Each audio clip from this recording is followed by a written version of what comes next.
Hello everyone. आज की इस वीडियो में हम करेंगे एक्सरसाइज 4.3 के सम नंबर 5, 6, 7 एंड 8। तो सबसे पहले sum number 5। From the choices given below choose the equation whose graph are given in figure 4.6 and figure 4.7। तो एक ये ग्राफ हमें दिया गया है, इसके साथ हमारे पास चार इक्वेशंस हैं और हमें ये चेक करना है कि जो ग्राफ है वो इन चारों में से किस इक्वेशंस का होगा। इसी तरह से एक सेकंड ग्राफ और हमें दिया गया है और यहाँ पर भी हमें चेक करना है कि जो ग्राफ है वो इन चारों में से किस इक्वेशन का ग्राफ होगा। तो इसको चेक करने के लिए हम यहाँ पर क्या करेंगे, हम देख सकते हैं कि ग्राफ में ये जो स्ट्रेट लाइन है, इस स्ट्रेट लाइन के ऊपर तीन पॉइंट हैं। पहला पॉइंट है यहाँ पर -1, 1। उसके बाद दूसरा पॉइंट है इसी में 0, 0 और थर्ड पॉइंट इसमें है 1, -1। तो इन तीनों पॉइंट्स को हम वन बाय वन अपनी इन चारों इक्वेशंस में पुट करेंगे। पहले हम इन तीनों ही पॉइंट को पुट करेंगे इक्वेशन 1 में, उसके बाद इक्वेशन 2 में, इक्वेशन 3 में, इक्वेशन 4 में। तो जो इक्वेशन इन तीनों पॉइंट से सेटिस्फाई हो जाएगी, हम ये कहेंगे कि वही इक्वेशन इस ग्राफ को रिप्रेजेंट करती है। तो सबसे पहले हम इस ग्राफ के अंदर जो तीन पॉइंट्स दिए गए हैं उनको इन चारों इक्वेशंस के अंदर पुट करेंगे। तो हम लिख सकते हैं यहाँ पर कि points on the given line are -1, 1, 0, 0 and 1, -1। First equation वहाँ पर हमें दी गई थी y = x। तो जब इस इक्वेशन में हम फर्स्ट पॉइंट को पुट करते हैं, यानी कि जहाँ पे x की वैल्यू -1 है और y की वैल्यू +1 है, तो इस y की जगह पर हम इस 1 को पुट कर देंगे और इस x की जगह पर इस -1 को पुट कर देंगे। तो ऐसे हम देख सकते हैं कि अब यहाँ पर एक साइड तो प्लस का 1 है और दूसरी साइड माइनस का 1 है, जो एक दूसरे के इक्वल नहीं होते, यानी कि हम यहाँ पर लिख देंगे विच इज़ नॉट पॉसिबल। यानी कि जब हमने फर्स्ट पॉइंट को इस इक्वेशन के लिए चेक किया तो फर्स्ट पॉइंट इक्वेशन को सेटिस्फाई नहीं करता, तो बाकी दोनों पॉइंट्स को हम इक्वेशन में पुट नहीं करेंगे, क्योंकि इक्वेशन का सही आंसर होने के लिए ये चीज़ ज़रूरी है कि वो तीनों ही पॉइंट उस इक्वेशन को सेटिस्फाई करने चाहिए। अगर फर्स्ट पॉइंट ने ही उस इक्वेशन को सेटिस्फाई नहीं किया तो बाकी के दोनों पॉइंट्स हम उस इक्वेशन में पुट नहीं करेंगे। तो अब इसके बाद हम इन तीनों पॉइंट को पुट करेंगे इक्वेशन नंबर 2 में। इक्वेशन नंबर 2 यहाँ पर दी गई है x + y = 0। तो सबसे पहला पॉइंट यहाँ पर पुट किया जाएगा -1, 1। तो हम यहाँ पर लिख सकते हैं कि पुट x = -1 एंड y = 1। तो इस x की जगह पर हमने -1 को रख दिया है और y की जगह पर +1 को रख दिया है। तो -1 से +1 कैंसिल होने के बाद बचेगा 0 और राइट हैंड साइड में पहले से ही 0 है, यानी कि इस पॉइंट ने इक्वेशन को सेटिस्फाई कर दिया है, क्योंकि लेफ्ट हैंड साइड और राइट हैंड साइड दोनों सेम आ गई है। तो अब हम इसी इक्वेशन में सेकंड पॉइंट को पुट करेंगे और सेकंड पॉइंट था 0, 0, यानी कि यहाँ पर x को भी हम 0 पुट करेंगे और y को भी 0 पुट करेंगे। तो पुट करने के बाद जब हम उसको ऐड करेंगे तो 0 + 0 वो 0 ही आ जाएगा, यानी कि यहाँ पर भी हम कह सकते हैं कि इस पॉइंट ने इस इक्वेशन को भी सेटिस्फाई कर दिया है। तो यानी कि पहले जो दो पॉइंट हैं उन्होंने इस इक्वेशन को सेटिस्फाई कर दिया है, तो अब उस थर्ड पॉइंट को भी इसी इक्वेशन के अंदर हम पुट करेंगे। और थर्ड पॉइंट के कोऑर्डिनेट थे 1, -1, यानी कि यहाँ पर हम पुट करेंगे x की वैल्यू 1 और y की वैल्यू -1। तो x की जगह पर 1 और y की जगह पर जब हमने -1 को पुट किया तो +1 से -1 कैंसिल हो जाएगा। इस तरह से यहाँ पर भी हम कह सकते हैं कि इस पॉइंट ने भी इक्वेशन को सेटिस्फाई कर दिया है, यानी कि उस लाइन के ऊपर जो तीन पॉइंट्स दिए गए थे उन तीनों पॉइंट्स ने इक्वेशन नंबर 2 को सेटिस्फाई कर दिया है। तो हम कह सकते हैं कि इस पार्ट का जो हमारा आंसर होगा वो यही इक्वेशन है x + y = 0। लेकिन अभी दो इक्वेशन और बची हैं हमारे पास, एक थर्ड पार्ट में और एक फोर्थ पार्ट में। तो अब हम उनको चेक नहीं करेंगे, क्योंकि चार में से कोई एक ही पॉसिबल आंसर होगा और वो पॉसिबल आंसर हमें इस सेकंड इक्वेशन में मिल चुका है। तो अब उस थर्ड और फोर्थ को चेक करने की कोई नीड नहीं होगी।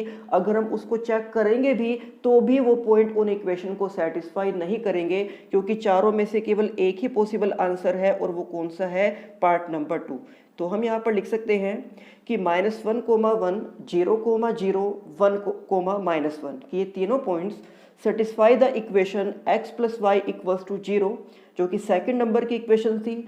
सो hence second is the correct answer, यानी कि उन 4 इक्वेशन में से जो सेकंड इक्वेशन है वो हमारा करेक्ट आंसर है। इसके बाद इसी सब में एक और ग्राफ दिया गया था,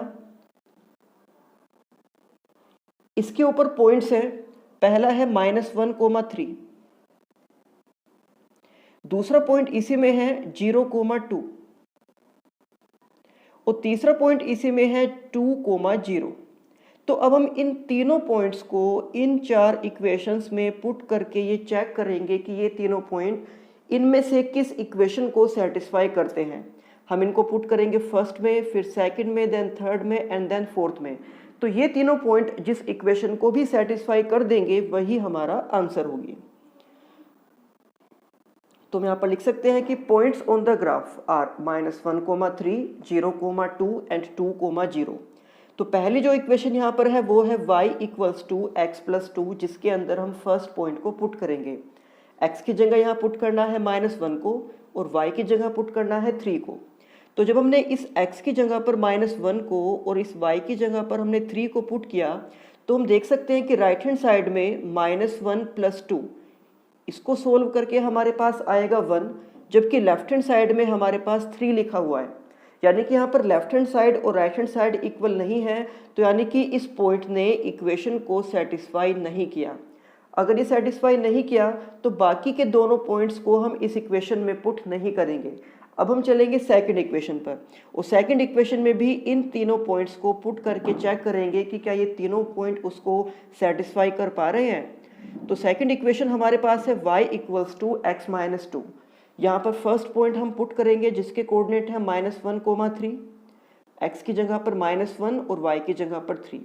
तो यहाँ इस y को हमने 3 पुट किया और x को -1 पुट किया। जब हम इसको सोल्व करेंगे तो राइट हैंड साइड में -1 एंड -2 दोनों ही नेगेटिव हैं, तो ये हो जाएगा -3, जबकि लेफ्ट हैंड साइड में प्लस का 3 है, यानी कि ये दोनों भी एक दूसरे के इक्वल नहीं है। तो हम यहाँ पर भी लिख देंगे विच इज़ नॉट पॉसिबल, यानी कि जो सेकंड इक्वेशन है वो भी फर्स्ट पॉइंट से सेटिस्फाई नहीं हो पा रही है। तो अब हम इसमें भी उस सेकंड पॉइंट को और उस थर्ड पॉइंट को पुट नहीं करेंगे। तो अब हम डायरेक्ट चलेंगे थर्ड इक्वेशन के पास। थर्ड इक्वेशन है y equals to -x plus 2। तो इसमें हम फर्स्ट पॉइंट पुट कर रहे हैं -1,3, यानी x को हमने पुट किया है -1 और y को हम पुट करेंगे 3। अब जब इसको सोल्व किया जाएगा तो हम यहाँ पर देख सकते हैं कि 1 के आगे 2 बार नेगेटिव का साइन है। एक नेगेटिव का साइन इक्वेशन में ही था और दूसरा नेगेटिव का साइन इस वैल्यू में से आया है। तो 2 बार नेगेटिव होने की वजह से वो प्लस का 1 हो जाएगा एंड 1 + 2 = 3 और लेफ्ट हैंड साइड में ऑलरेडी 3 ही लिखा हुआ है, यानी कि ये दोनों इक्वल हैं। तो इसका मतलब है कि फर्स्ट पॉइंट ने इस इक्वेशन को सेटिस्फाई कर दिया है। तो अब हम इसी इक्वेशन में सेकंड पॉइंट को भी पुट करेंगे और सेकंड पॉइंट के कोऑर्डिनेट हैं 0,2। यहाँ पर हम x को पुट करेंगे 0 और y को पुट करेंगे 2। तो राइट हैंड साइड में हम देख सकते हैं कि 0 को किसी नंबर में ऐड या सब्ट्रैक्ट करने से उसकी वैल्यू में कोई चेंज नहीं आता, यानी कि वहाँ पर 2 ही रहेगा। और लेफ्ट हैंड साइड में भी पहले से 2 ही है, तो ये दोनों साइड एक दूसरे के इक्वल हो गए, यानी कि सेकंड पॉइंट ने भी इस इक्वेशन को सेटिस्फाई कर दिया है। यानी कि अब तक 2 पॉइंट इस इक्वेशन को सेटिस्फाई कर चुके हैं। तो अब उस थर्ड पॉइंट को भी हम इस इक्वेशन के लिए चेक करेंगे। तो थर्ड पॉइंट हमारे पास था 2,0। अब जब इस थर्ड पॉइंट को हम यहाँ पर पुट करेंगे x की जगह 2 और y की जगह पर 0, तो हम देख सकते हैं कि राइट हैंड साइड में -2 से प्लस का 2 कैंसिल हो जाएगा। तो 0 = 0, यानी कि थर्ड पॉइंट ने भी इक्वेशन को सेटिस्फाई कर दिया है। तो इस तरह से अगर ये तीनों पॉइंट इस थर्ड नंबर की इक्वेशन को सेटिस्फाई कर रहे हैं तो अब हम फोर्थ पार्ट की जो इक्वेशन है उसमें किसी भी पॉइंट को पुट नहीं करेंगे, क्योंकि यहीं पर हमें हमारा आंसर मिल गया है। तो हम कह सकते हैं कि ये तीनों points satisfy the equation y equals to -x plus 2, hence third equation is the correct answer। तो जो चार इक्वेशन दी गई थी हर एक ग्राफ के साथ, हमें केवल उन चारों में से एक ही करेक्ट आंसर को सिलेक्ट करना था और ये हमने सेलेक्ट किया है सेटिस्फाई करके, कि अगर इक्वेशन पॉइंट से सेटिस्फाई हो जाती है तो वो इक्वेशन आंसर होगी, अदरवाइज नहीं। इसके बाद नेक्स्ट सम नंबर 6।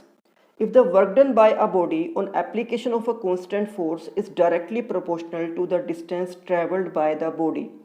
यहाँ पर बात की गई है वर्क डन, फोर्स और डिस्टेंस के बारे में। तो इसमें से डिस्टेंस और फोर्स के बारे में आपको पता ही होगा। मैं आपको बताता हूँ वर्क डन के बारे में कि वर्क डन क्या होता है। किसी भी ऑब्जेक्ट पर किया गया कार्य वर्क डन कहलाता है, यानी कि हमने एक ऑब्जेक्ट के ऊपर कितना काम किया उसको हम बोलते हैं वर्क डन। फॉर एग्जाम्पल, अगर हमारे पास एक बॉक्स है, हम उसके ऊपर फोर्स अप्लाई करते हैं, यानी कि हम उसको पुश करते हैं या फिर पुल करते हैं, किसी भी टाइप का एक फोर्स अप्लाई करते हैं। तो फोर्स अप्लाई करने से क्या होगा कि फोर्स अप्लाई करने के बाद वो अपनी पोजीशन को चेंज कर देगा। यानी कि एक बॉक्स के ऊपर हमने फोर्स अप्लाई किया, उसको पुश किया, तो वो अपनी जगह से दूसरी जगह पर चला जाएगा। तो ऐसा करने में हमने कितना काम किया, इस काम को हम बोलते हैं वर्क डन। और यहाँ पर रिलेशन बताया गया है कि जो वर्क डन है वो डायरेक्टली प्रोपोर्शनल होता है डिस्टेंस के। वर्क डन डायरेक्टली प्रोपोर्शनल होता है डिस्टेंस के। अब इस डायरेक्टली प्रोपोर्शनल का मतलब क्या होता है कि जितनी ज़्यादा डिस्टेंस होगी वर्क डन भी उतना ही ज़्यादा होगा, और जितनी कम डिस्टेंस होगी वर्क डन भी उतना ही कम होगा। यानी कि अगर एक बॉक्स के ऊपर हमने फोर्स अप्लाई किया और फोर्स अप्लाई करने के बाद वो ज़्यादा डिस्टेंस कवर करता है, यानी कि उसके ऊपर ज़्यादा काम किया गया है, उसका वर्क डन ज़्यादा है। लेकिन अगर बॉक्स के ऊपर फोर्स अप्लाई करने के बाद वो थोड़ी सी ही डिस्टेंस कवर करता है, तो यानी कि वहाँ पर वर्क डन कम किया गया है, कि वहाँ पर कम काम किया गया है। तो ये इस स्टेटमेंट में आपको बताया है कि जो वर्क डन है वो डिस्टेंस के डायरेक्टली प्रोपोर्शनल होता है, कि अगर डिस्टेंस को इंक्रीज करेंगे तो वर्क डन भी इंक्रीज होगा, अगर डिस्टेंस डिक्रीज कर दी जाए तो वर्क डन भी डिक्रीज ही होगा। यहाँ पर साथ में ये भी कहा गया है कि जो फोर्स है वो कांस्टेंट है। इसके बाद हमें कहा गया है express this in the form of an equation in two variables. तो इस स्टेटमेंट को एक इक्वेशन की फॉर्म में हमें लिखना है। तो जैसे कि हम यहाँ पर देख सकते हैं कि हमारे पास यहाँ टोटल 3 क्वांटिटी हैं, एक वर्क डन, एक फोर्स और एक डिस्टेंस। और वेरिएबल हमें यूज करने हैं 2, क्योंकि 2 वेरिएबल की इक्वेशन हमें लिखनी है। तो इसलिए आगे इसमें कहा गया है कि draw the graph of the same by taking the constant force as 5 units. यानी कि जो कांस्टेंट फोर्स है वो फिक्स्ड है, उसमें कोई चेंज नहीं करना। हम फोर्स को किसी वेरिएबल के इक्वल नहीं लेंगे, क्योंकि उसकी वैल्यू स्टेटमेंट में पहले से ही फिक्स कर दी गई है, कितनी, 5 यूनिट्स। तो अब जो 2 क्वांटिटी हमारे पास है वर्क डन और डिस्टेंस, इनमें से हम किसी एक को लेट करेंगे x और किसी दूसरे को हम लेट करेंगे y, ताकि हम यहाँ पर इक्वेशन बना सकें। तो हम यहाँ पर वर्क डन को x से रिप्रेजेंट कर देंगे और डिस्टेंस को हम y से रिप्रेजेंट कर देंगे, या फिर आप चाहो तो कोई दूसरे वेरिएबल भी यहाँ पर यूज कर सकते हो। तो ऐसा करने के बाद हमें एक इक्वेशन बनानी है, और इक्वेशन बनाने के बाद हमें इसमें फाइंड आउट करना है कि also read from the graph, कि हम पहले इक्वेशन बनाएंगे, इक्वेशन से हम ड्रॉ करेंगे ग्राफ को, और उस ग्राफ में से हमें रीड करना है कि the work done when the distance travelled by the body is 2 unit and 0 unit. कि उस ग्राफ में से ही हमें बताना है कि जिस टाइम डिस्टेंस 2 यूनिट है तो उस टाइम पर वर्क डन क्या होगा, और जब डिस्टेंस 0 है तो तब वर्क डन कितना होगा। यानी कि 2 केस हमें दिए हैं जहां पर डिस्टेंस तो हमें पता है, लेकिन उस केस में वर्क डन हमें फाइंड आउट करना है। तो चलिए करते हैं इसका solution. Let the work done by body is x। तो जैसे कि अभी आपको बताया था कि हम यहाँ पर वर्क डन को x लेट कर लेंगे और डिस्टेंस को हम लेट कर लेंगे y से। और फोर्स हमें ये स्टेटमेंट में ही दिया गया है कि फोर्स कांस्टेंट है, यानी कि उसमें कोई चेंज नहीं होगा, और उसकी वैल्यू है 5 यूनिट। तो यहाँ पर एक फॉर्मूला हमारे पास होता है वर्क डन, फोर्स और डिस्टेंस का, और जिसको आप साइंस में भी पढ़ोगे, और ये फॉर्मूला होता है कि work done equals to force multiply distance. कि अगर हमें वर्क डन फाइंड आउट करना है तो हम फोर्स को डिस्टेंस के साथ मल्टीप्लाई कर देंगे तो हमारे पास वर्क डन आ जाएगा। अब यहाँ पर हम देख सकते हैं कि जो वर्क डन है उसको हमने लेट किया था x, तो वर्क डन की जगह पर हम x लिख देंगे। फोर्स की वैल्यू स्टेटमेंट में ही दी गई थी 5, तो हम यहाँ पर 5 लिख देंगे। और डिस्टेंस को हमने लेट किया था y, तो यहाँ पर इसकी जगह पर हम लिख देंगे y। फिर उसके बाद 5 को y से मल्टीप्लाई करने के बाद ये हो जाएगा 5y, और अब इस 5y को हम ले जाएंगे लेफ्ट हैंड साइड में, और वहाँ पर जाकर ये हो जाएगा माइनस में, और इस तरह से राइट हैंड साइड में हमारे पास सिर्फ बचेगा 0। तो यानी कि ये हमारे पास इक्वेशन है x - 5y = 0। अब इसको ग्राफ के ऊपर ड्रॉ करने के लिए हम इसके पहले 2 पॉइंट्स को फाइंड करेंगे।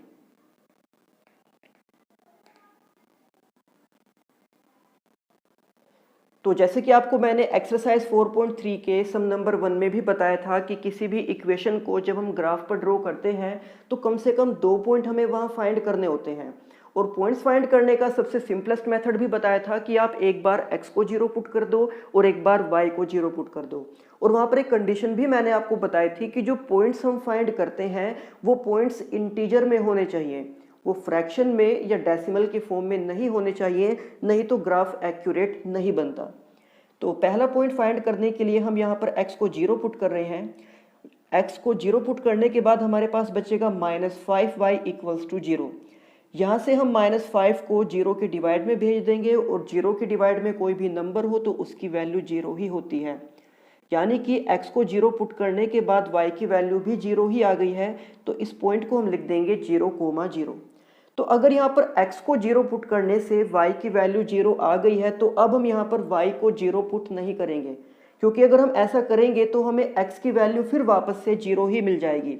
देखो अगर हम y को 0 पुट करते हैं तो ये इक्वेशन क्या हो जाएगी कि x - 5 × 0 = 0। अगर हम y को 0 पुट करते हैं तो आप देख सकते हो यहाँ पर x की वैल्यू भी 0 आ गई, यानी कि वापस से हमें वही पॉइंट मिल गया है जो कि हमने पहले फाइंड कर दिया है। तो दोनों पॉइंट डिफरेंट होने चाहिए, इसलिए अब हम यहाँ पर y को 0 पुट ना करके उसकी जगह पर कोई और नंबर पुट करेंगे। तो जैसे कि हम यहाँ पर पुट कर रहे हैं y = 1, आप चाहो तो कोई दूसरा नंबर भी यूज़ कर सकते हो। तो 1 को 5 से मल्टीप्लाई करने पर ये आ जाएगा -5 और -5 को हम लेकर जाएंगे राइट हैंड साइड में प्लस में। तो यानी कि हमने y को पुट किया है -1 और x की वैल्यू हमें मिल गई है 5। तो इसको हम लिख सकते हैं ब्रैकेट के अंदर 5 जो कि x की वैल्यू है एंड देन (1) जो कि y की वैल्यू है। तो इस तरह से हमारे पास 2 पॉइंट्स आ गए हैं 0,0 एंड 5,1। तो अब हम एक ग्राफ ड्रॉ करके उसके ऊपर इन दोनों पॉइंट्स को मार्क करेंगे। तो ये आप देख सकते हो कि हमने एक ग्राफ ड्रॉ किया है जिसमें हॉरिजॉन्टल लाइन यानी कि x एक्सिस है और वर्टिकल लाइन यानी कि y एक्सिस है। और ये आपको पहले ही बताया था कि हम x लेट करके चल रहे हैं वर्क डन को और y हम लेट करके चल रहे हैं डिस्टेंस को। तो इसलिए हमने x एक्सिस पर लिख दिया है वर्क डन और y एक्सिस पर हमने लिख दिया है डिस्टेंस को। अब वो 2 पॉइंट जो हमने फाइंड किए थे उनको हमें यहाँ पर मार्क करना होगा। उनमें से पहला पॉइंट तो था 0,0 और 0,0 ओरिजिन के कोऑर्डिनेट्स होते हैं, तो यहाँ पर हम इस 0,0 को मार्क कर सकते हैं।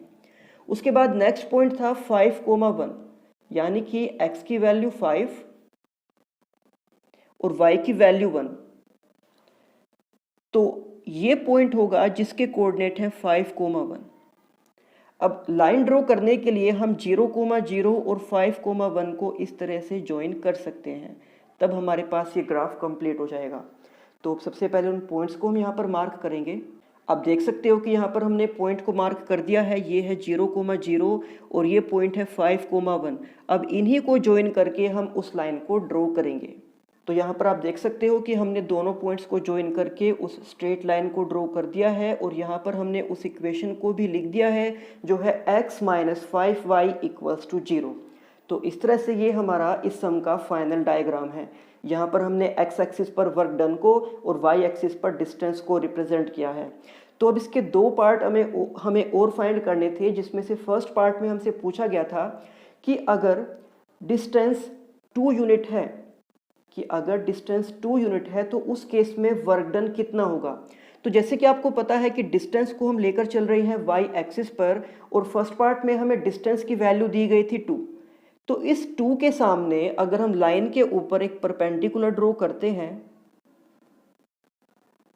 और फिर ये परपेंडिकुलर इस लाइन को जिस पॉइंट पर भी इंटरसेक्ट करेगा, अब हम देखेंगे कि उसी पॉइंट के सामने x की वैल्यू क्या है।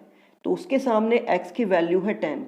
तो यानी कि हम ये कह सकते हैं कि अगर डिस्टेंस 2 यूनिट है तो उस टाइम पर जो वर्क डन है वो 10 यूनिट हो जाएगा। और ये हमने इस ग्राफ से फाइंड किया है कि हमें डिस्टेंस की वैल्यू दी गई थी 2 यूनिट। हमने यहाँ से लाइन के ऊपर एक परपेंडिकुलर ड्रॉ किया और वो परपेंडिकुलर उस लाइन को जिस पॉइंट पर भी इंटरसेक्ट करेगा उसी पॉइंट से फिर हमने x एक्सिस की तरफ भी एक परपेंडिकुलर ड्रॉ किया है और वहाँ पर नंबर हमें मिलता है 10। तो हम कह सकते हैं कि डिस्टेंस अगर 2 है तो वर्क डन हो जाएगा 10।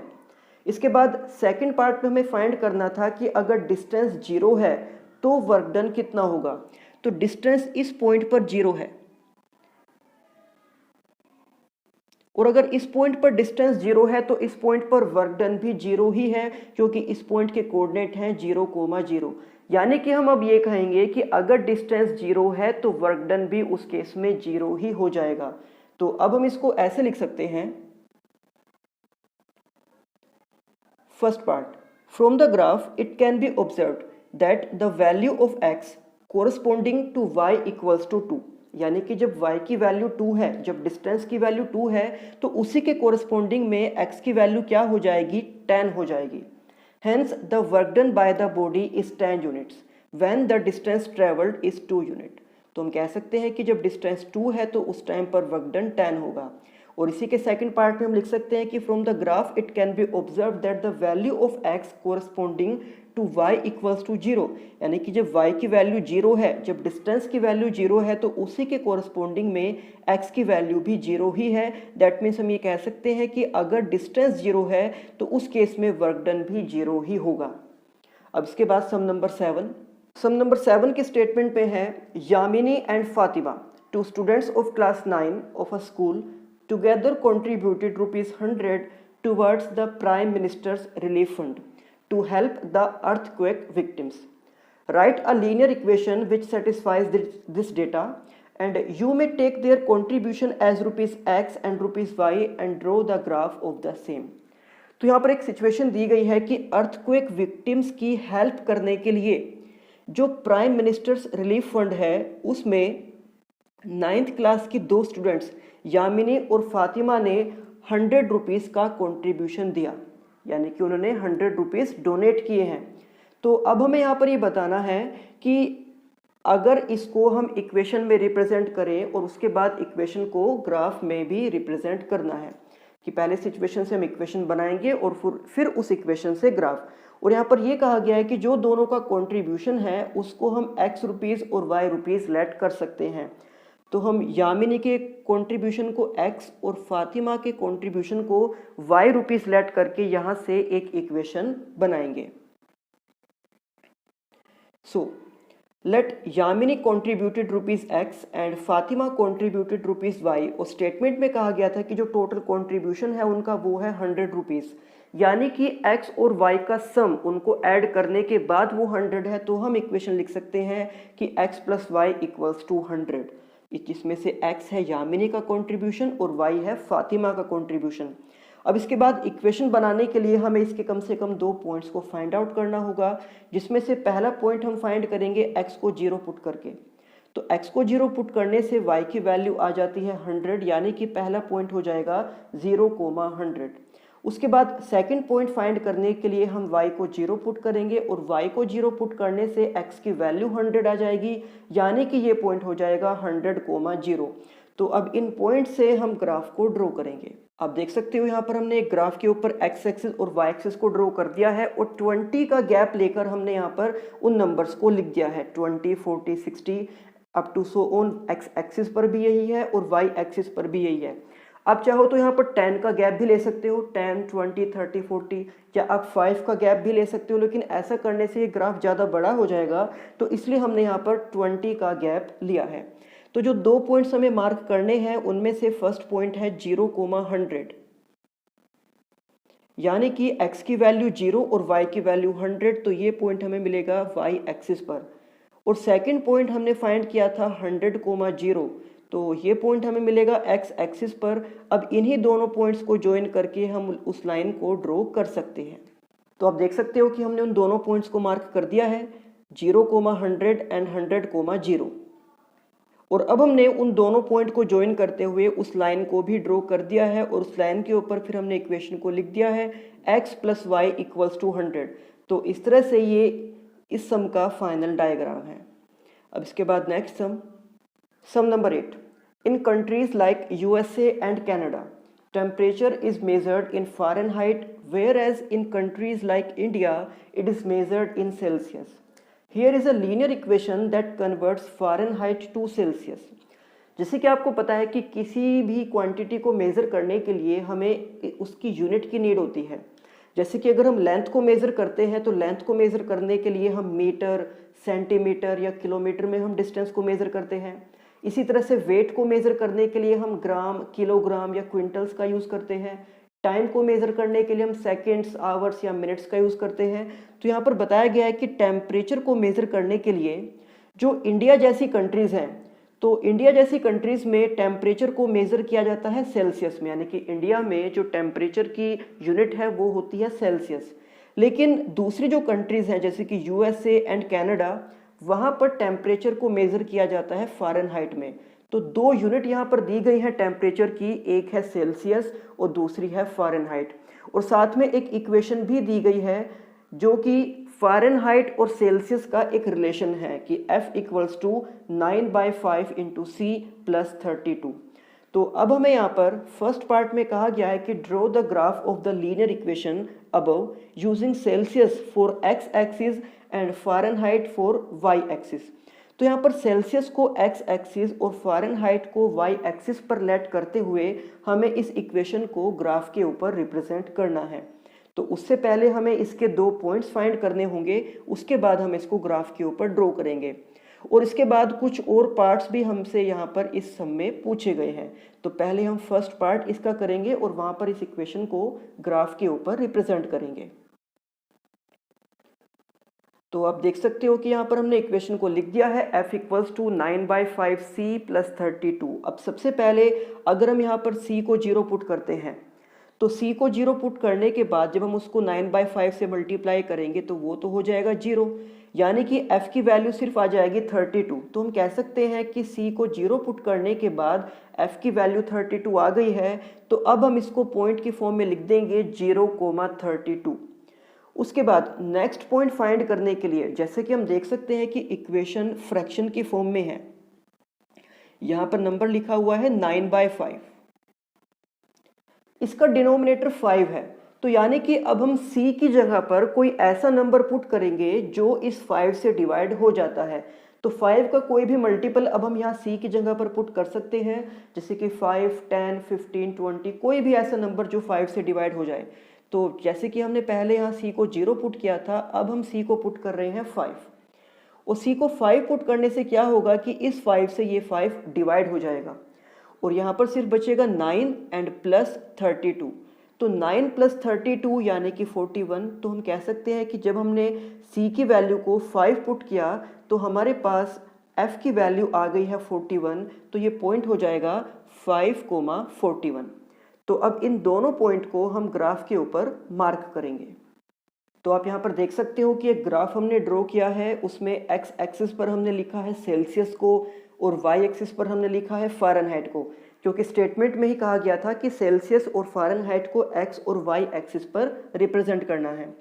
और यहाँ पर जो हमने नंबर लिए हैं उसमें हमने 5 यूनिट का गैप रखा है। आप देख सकते हो कि 5, 10, 15, 20 इस तरह से हमने इन नंबर्स को यहाँ पर लिखा है। तो अब हम उन दोनों पॉइंट को मार्क करेंगे जिनमें से पहला पॉइंट जो हमने फाइंड किया था वो पॉइंट था 0,32। तो इसमें x की वैल्यू 0 है, तो यानी कि ये जो पॉइंट है ये हमें मिलेगा y एक्सिस पर, और y एक्सिस पर जो 32 है तो वो 32 होगा 30 और 35 के बीच में। अब 30 और 35 के बीच में एग्जैक्ट ये 32 कहाँ पर होगा, इसके लिए मैं आपको बता रहा हूँ कि किसी भी ग्राफ पेपर पे जो बॉक्सेस बने होते हैं उन बॉक्सेस में बारीक बारीक लाइंस होती हैं।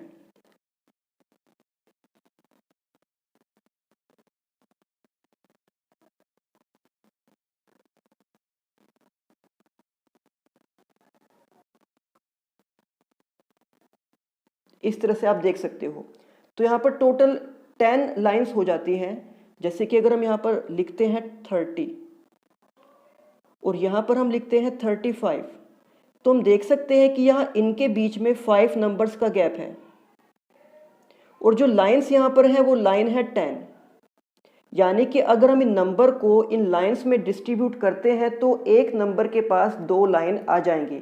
तो अगर हम 30 के बाद 31 और 32 को रिप्रेजेंट करना चाहें तो 30 से 2 लाइन ऊपर हो जाएगा 31, फिर उससे और 2 लाइन ऊपर हो जाएगा 32 उससे और 2 लाइन ऊपर हो जाएगा 33, उससे और 2 लाइन ऊपर हो जाएगा 34 और उससे 2 लाइन ऊपर यहाँ पर पहले से ही 35 लिखा हुआ है।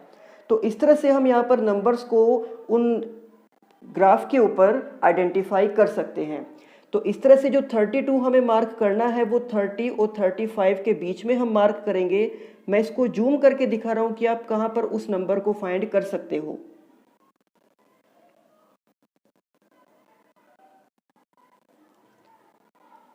तो जैसे कि आप देख सकते हो कि यहाँ पर 30 और 35 के बीच में हमें फाइंड आउट करना है 32 को। यहाँ टोटल 10 लाइंस हैं और नंबर जो गैप हमने यहाँ पर लिया है वो है 5 नंबर का गैप, क्योंकि 30 और 35 का डिफरेंस 5 होता है। तो अब 30 से 2 लाइन ऊपर यानी कि यहाँ पर होगा 31, इससे और 2 लाइन ऊपर यहाँ हो जाएगा 32 और 2 लाइन ऊपर यहाँ पर हो जाएगा 33, इससे और 2 लाइन ऊपर हो जाएगा 34 और फिर ये लिखा हुआ है 35। तो इस तरह से हम नंबर्स को आइडेंटिफाई कर सकते हैं। अब हमें 32 को मार्क करना था, तो ये नंबर है 30 का, इससे 2 लाइन ऊपर 31 और इससे और 2 लाइन ऊपर 32, यानी कि यहाँ पर जो पॉइंट होगा ये पॉइंट हो जाएगा 32 का। तो यहीं पर हम उस 0,32 को मार्क कर देंगे। अब इसके बाद नेक्स्ट पॉइंट जो हमें मार्क करना है यहाँ पर वो है 5,41। 5,41 यहाँ पर x की वैल्यू है 5 और y की वैल्यू है यहाँ पर 41। तो इस 5 के सामने अब हमें देखना होगा कि 41 कहाँ पर आएगा, और 41 जो है वो होगा 40 और 45 के बीच में। तो यहाँ पर भी मैं आपको जूम करके दिखा रहा हूँ कि एग्जैक्ट आप उस 41 को कहाँ पर आइडेंटिफाई कर सकते हो। तो जैसे कि आप देख सकते हो कि यहाँ पर लिखा हुआ है 40 और यहाँ पर लिखा हुआ है 45, और इस वाली लाइन के ऊपर हमें उस 41 को सर्च करना है, क्योंकि ये लाइन इसी के ऊपर x की वैल्यू 5 थी और हमें जो पॉइंट मार्क करना है वो है 5,41। तो 5 तो हमें x एक्सिस पर मिल गया था, अब हम देख रहे हैं y एक्सिस पर 41 को। तो 40 की लाइन के 2 लाइन ऊपर यहाँ पर हो जाएगा 41, इससे और 2 लाइन ऊपर 42, इससे और 2 लाइन ऊपर 43, इससे और 2 लाइन ऊपर 44 और यहाँ पर ये 45 लिखा हुआ है। तो 41 यहाँ पर है, यानी कि ये पॉइंट हो जाएगा, इसके कोऑर्डिनेट हो जाएंगे 5,41। तो इस तरीके से हम इन दोनों पॉइंट्स को इस ग्राफ के ऊपर मार्क करेंगे। तो ये आप देख सकते हो कि यहाँ पर हमने उन दोनों पॉइंट को मार्क कर दिया है, बिल्कुल उसी पोजीशन पे जहाँ पर मैंने आपको उस ग्राफ को जूम करके दिखाया था। अब इन्हीं दोनों पॉइंट को ज्वाइन करते हुए हम उस लाइन को ड्रॉ कर सकते हैं। तो आप यहाँ पर देख सकते हो कि हमने उस लाइन को ड्रॉ कर दिया है उन दोनों पॉइंट्स को ज्वाइन करते हुए, और इस तरह से ये इस सम का फाइनल डायग्राम है। तो इसमें हमें बोला गया है कि if the temperature is 30 degree Celsius what is the temperature in Fahrenheit, कि अगर टेम्परेचर 30 डिग्री सेल्सियस है तो उसी टाइम पर फ़ारेनहाइट में वो टेम्परेचर कितना होगा। तो इसके लिए हम इस इक्वेशन का यूज़ करेंगे और यहाँ पर हम इस C की जगह पर पुट कर देंगे 30 को। तो C की जगह पर 30 पुट करने के बाद हम इस 30 को 5 से डिवाइड कर सकते हैं और ये डिवाइड हो जाएगा 6 पर। फिर 6 into 9 is 54 and 54 plus 32 is 86, यानी कि अगर टेम्परेचर सेल्सियस में 30 डिग्री होता है तो वही टेम्परेचर फ़ारेनहाइट में 86 डिग्री हो जाएगा। So we can say 30 degree Celsius equals to 86 degree Fahrenheit. इसके बाद थर्ड पार्ट, यहाँ पर हमें दिया गया है कि if the temperature is 95 degree Fahrenheit so what is the temperature in Celsius. इस बार फ़ारेनहाइट में टेम्परेचर हमारे पास है और हमें इसको कन्वर्ट करना है सेल्सियस में। तो यानी कि अब हम यहाँ पर F की जगह पर पुट कर देंगे 95 को। तो यहाँ पर हमने 95 को पुट कर दिया है। उसके बाद हम इस 32 को लेकर आएंगे लेफ्ट हैंड साइड में और यहाँ पर आकर ये माइनस में हो जाएगा। फिर हमने 95 में से 32 को सब्ट्रैक्ट किया और सब्ट्रैक्ट करने के बाद ये आ गया है 63। तो अब इस C की वैल्यू को फाइंड करने के लिए हम 5 से 63 को मल्टीप्लाई करेंगे और 9 से हम इसको डिवाइड करेंगे, यानी कि जो 9/5 है ये लेफ्ट हैंड साइड में जाकर बन जाएगा 5/9। तो 9 से 63 को हम 7 पर डिवाइड कर सकते हैं एंड 7 5 जा 35। तो हम कह सकते हैं कि 95 degree Fahrenheit equals to 35 degree Celsius. इसके बाद next part, if the temperature is 0 degree Celsius what is the temperature in Fahrenheit, and if the temperature is 0 degree Fahrenheit then what is the temperature in Celsius. कि अगर temperature Celsius में 0 degree है तो Fahrenheit में कितना होगा, या अगर फ़ारेनहाइट में 0 डिग्री है तो वो सेल्सियस में कितना होगा।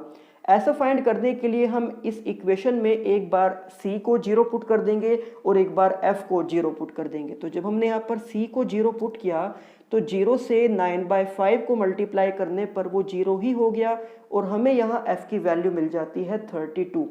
दैट मीन्स अगर टेम्परेचर 0 डिग्री सेल्सियस है तो फ़ारेनहाइट में वो हो जाएगा 32 डिग्री।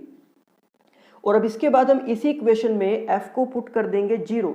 तो f को 0 पुट करने के बाद इस 32 को हम लेफ्ट हैंड साइड में लेकर आएंगे और वहाँ पर आकर ये माइनस में हो जाएगा। उसके बाद इस 5 से हम -32 को मल्टीप्लाई करेंगे और 9 से इसको हम डिवाइड करेंगे, यानी कि जो 9/5 है वो लेफ्ट हैंड साइड में आकर बन जाएगा 5/9। तो अब हम 32 को और 5 को मल्टीप्लाई करेंगे तो इनका product -160 and divide by 9। That means we can say कि if the temperature is 0 degree in Fahrenheit then temperature will be -160/9 degree in Celsius. तो इसके बाद fifth part, is there a temperature which is numerically the same in both Fahrenheit and Celsius, if yes then find it. तो जैसे कि हमने देखा कि अगर हम फ़ारेनहाइट में कोई वैल्यू पुट करते हैं तो सेल्सियस की एक अलग वैल्यू हमारे पास निकल कर आती है, या सेल्सियस में अगर हम कोई वैल्यू पुट करते हैं तो फ़ारेनहाइट की एक अलग वैल्यू हमारे पास निकल कर आती है। तो इस पार्ट में हमसे ऐसा पूछा गया है कि क्या ऐसा पॉसिबल है कि क्या कोई ऐसी वैल्यू है जो फ़ारेनहाइट और सेल्सियस दोनों में सेम होती है। अगर कोई ऐसी वैल्यू है तो हमें उसको फाइंड आउट करना है। तो इसके लिए हम क्या करेंगे, इस इक्वेशन में f को c के इक्वल पुट कर देंगे, या फिर आप c को f के इक्वल पुट कर सकते हो, क्योंकि हम एक ऐसी वैल्यू फाइंड करना चाह रहे हैं जो फ़ारेनहाइट और सेल्सियस दोनों में सेम हो, इसलिए हम f और c को एक दूसरे के इक्वल पुट कर देंगे। तो या तो हम इन दोनों को रिप्लेस कर देंगे f से, या हम इन दोनों को रिप्लेस कर देंगे c से। तो अगर हम इन दोनों की जगह पर c लिख दें, यानी कि ऐसी वैल्यू जो दोनों के लिए सेम हो, तो अब हम यहाँ पर देख सकते हैं कि दो टर्म्स के अंदर c है। तो इन दोनों टर्म्स को हम पहले एक साइड में कलेक्ट करेंगे। तो सबसे पहले इस c को एज इट इज लिख दिया है और इस 9c/5 को हम लेफ्ट हैंड साइड में लेकर आए हैं माइनस में, और इनको माइनस करने के लिए हम c के डिनोमिनेटर में 1 ऐड करेंगे और उसके बाद 1 और 5 का एलसीएम हम लेंगे और वो एलसीएम हो जाएगा 5। उसके बाद 5c - 9c यानी कि -4c। अब c की वैल्यू फाइंड करने के लिए 5 से हम 32 को मल्टीप्लाई करेंगे और -4 से 32 को डिवाइड करेंगे।